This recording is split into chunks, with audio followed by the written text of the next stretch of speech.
like to give all praises to Yahweh in the name of Yahweh Shah, who the word English calls Jesus Christ. Today we're going to get into John 3:16, give a little bit of clarity on the understanding of that verse. Seems like everybody knows that verse, but they don't know the breakdown of what's going on, who Christ is talking to, what words like whosoever and world actually mean. So we're going to break that down today. Let's get right into it. We won't have a lot of time.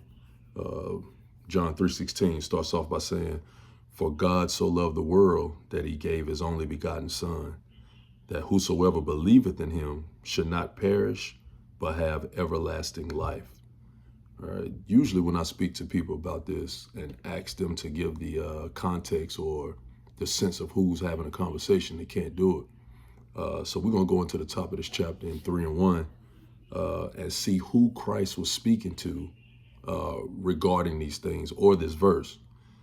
John 3 and 1, it says, "There was a man of the Pharisees named Nicodemus, a ruler of the Jews. The same came to Jesus by night." So Nicodemus, who Christ is having a conversation with, is a ruler of the Jews, right? He's a Pharisee. So this is a conversation of two Jews speaking concerning the nation of Israel. All right. He's coming to Christ by night in secrecy, right? For the most part, let me kind of get right into it. That secret conversation that he's having, he doesn't want to have it in public amongst the rest of the Pharisees. He was a believer on Christ. So he wanted to get the sense of what's going on, his purpose, what he's there for. And Christ clearly elaborates that throughout this chapter. We'll go to chapter 3 and 14 at verse 14. And it says, as Moses lifted up the serpent in the wilderness, even so must the Son of Man be lifted up. As I jump down to 14 and I get into the details of what Christ is talking about, he's trying to give an analogy of what his purpose is. And he goes into the details of what Israel was going through with Moses. So let's go into that account. That's in Numbers 21 and 7. Let's see. And this is in the account that Moses was going through with the children of Israel, because they was going off, obviously, like Israel always doing. Israel's always going off, and we know that. So in this situation, let's see, 21 and 7. Let's go to the account that Christ was speaking of in John 3:14. Let's jump to 21 and 5. Let's just go up a couple verses. "And the people spake against God and against Moses, wherefore have ye brought us out of Egypt to die in the wilderness? For there is no bread, neither is there any water, and our soul loatheth this light bread." So they complain. Israel going off, they complaining, right? Going off. And because they were going off, the Most High did something to them. So this is what he did. He said, and this is verse 6, Numbers 21 and 6, "And the Lord sent fiery serpents among the people, and they bit the people, and much people of Israel died." So that's the account that Christ is giving in John 3 and 14. He's explaining that to Nicodemus about what's going on. Let's keep reading further along in this chapter. It says, "Therefore the people came to Moses and said, We have sinned, for we have spoken against the Lord and against thee. Pray unto the Lord that he take away the serpents from us." And Moses prayed for the people. And the Lord said unto Moses, this is what he said, "Make thee a fiery serpent and set it upon a pole. And it shall come to pass that everyone that is bitten, when he looketh upon it, shall live. And Moses made a serpent of brass and put it upon a pole. And it came to pass that if a serpent had bitten any man, when he held the serpent of brass, he lived." So this is the account that Christ is speaking of in John 3:16. And let's go back and look at that verse really fast. John 3 and 14. "And as Moses lifted up the serpent in the wilderness, even so must the Son of Man be lifted up." All right. So Christ is giving an analogy of his purpose and what he needs to do for the children of Israel, obviously, right? And let's go on to 3:15. That whosoever believeth in him should not perish, but have eternal life, right? That's 15. That's verse 15. For God so loved the world that he gave his only begotten son, that whosoever believeth in him should not perish, but have everlasting life. So let's go into the word world here for a second. Let's give a quick breakdown on how the Bible uses the sense of that word or the biblical usage of that word. The word world is used in multiple locations throughout the Bible, right? And I like to look at it as what we call today as homonyms, right? So homonyms, am I saying that right? Homonyms. Homonyms are examples of words used in English that have the same spelling sometimes, but different meaning. So for example, you have, let's look at an example. Okay, so you have an example. Okay, so like bear, right? As an example of a word bear. Bear, if I just use the word bear and don't give any context, don't give the sense of what it is I'm saying, and I say, hey man, define bear, right? Most people would probably use bear and say, well, you're talking about an animal, right? There is a bear that's an animal called the bear, but there's also a word in English that has bear that doesn't mean the animal. It means bear, like you bear a load of carrying something, right? Or for another quick example, right? You may use the word buy. If I just say define buy, which one, right? There's buy, there's by. Use that in the sentence. You're going by someone's house. Buy as in you waving goodbye to somebody, or buy like you're buying something, right?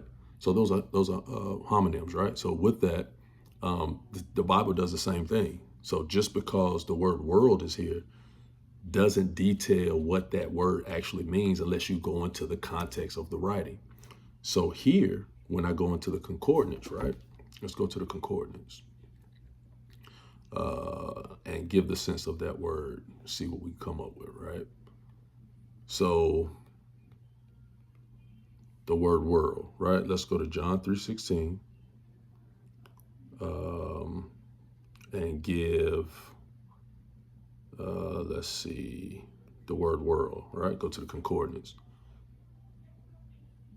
In the blue letter, right? World in the concordance is the word used here is cosmos, right? That is one instance of how the word world is used, right? But let's look at some other things. Like let's go to some other Bible verses that use the word world, and let's try to make the sense of this. Let's go to Psalms, I think it's 90:2. Yeah, let's go to Psalms 90:2, right?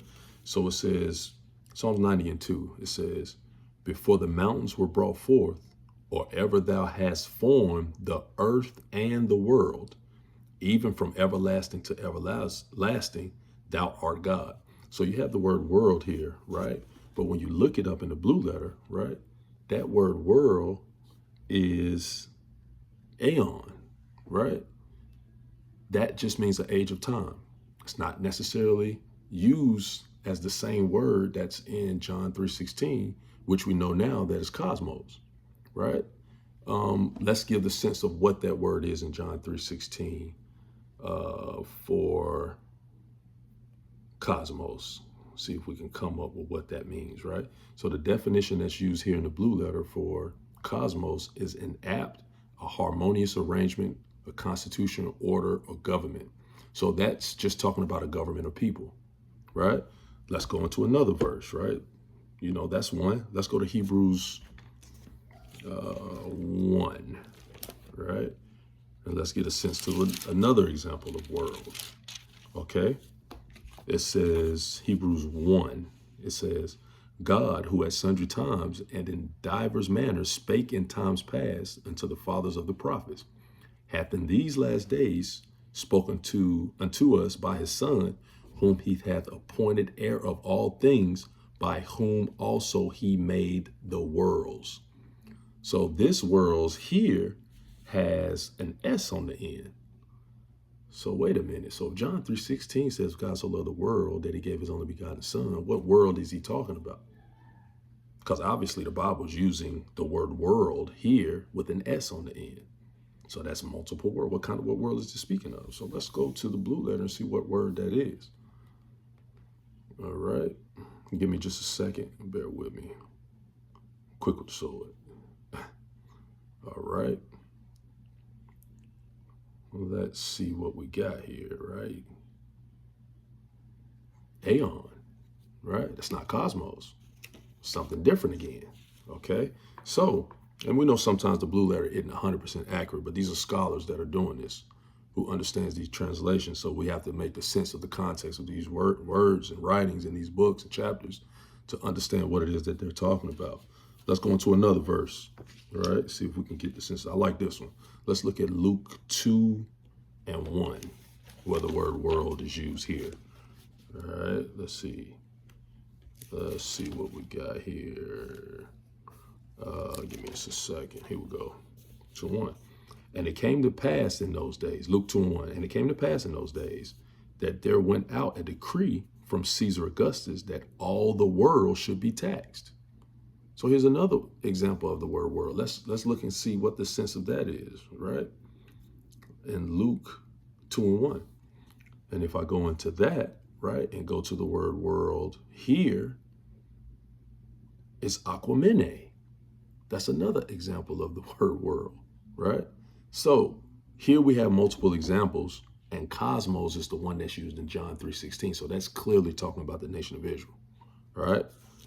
Let's go back to that one more time. John 3:16, for God so loved Israel that he gave his only begotten Son, that whosoever believeth in him should not perish but have everlasting life. So there you see I substituted the word world, aka cosmos, who's talking about an arrangement or order of people, just like he mentioned in John 3:14, where he talked about his purpose and what he's coming to be lifted up for. Same thing in John 3:16. So we understand the sense, and we have to have understanding about the biblical usage of these different words so we can get the context and understanding of what these chapters are talking about. Let's go into another word, the whosoever, right? So a lot of people say, well, also it says whosoever, so that means everybody. No, let's break down the sense of that really fast. Let's see. Let's go to Acts 13, right? Acts 13 and 26, right? So this is, let's see, this is the chapter with Paul explaining and giving further detail on what that word means, right? So we're going to go to Acts 13. Let's jump to, let's see, 26. Okay. Let's go to 26. Let's go to 24. When John had first preached before his coming, the baptism of repentance to all the people of Israel, and as John fulfilled his course, he said, whom think ye that I am? I am not he, but behold, there cometh one after me whose shoes of his feet I am not worthy to loosen. Speaking about Israel and Yahushua, men and brethren, children, this is verse 26, men and brother, children of the stock of Abraham, and whosoever among you feareth God, to you is the word of salvation sent. Right? So that is the whosoever. Same thing in John 3:16. When you get the context and understanding of what's going on, you can see clearly that they're still talking about the nation of Israel. Right? There is no separation or talking about anybody else in this actual book, chapter, any of that. Right? So another example you got from that. Let's go to Joel 2. Let's go to Joel 2. 32. How about that? Let's go to Joel 2 and 32, right? Really quick on the sword. All right. Let's see. And this is actually a prophecy spoken by Joel, right? In time. And it says, and it shall come to pass that whosoever shall call on the name of the Lord shall be delivered. For in Mount Zion and in Jerusalem shall be deliverance, as the Lord hath said, and in the remnant of whom the Lord shall call. Right? So right there again, it's telling you right here who the whosoever is. It's talking about Mount Zion, who we know as Israel, and in Jerusalem.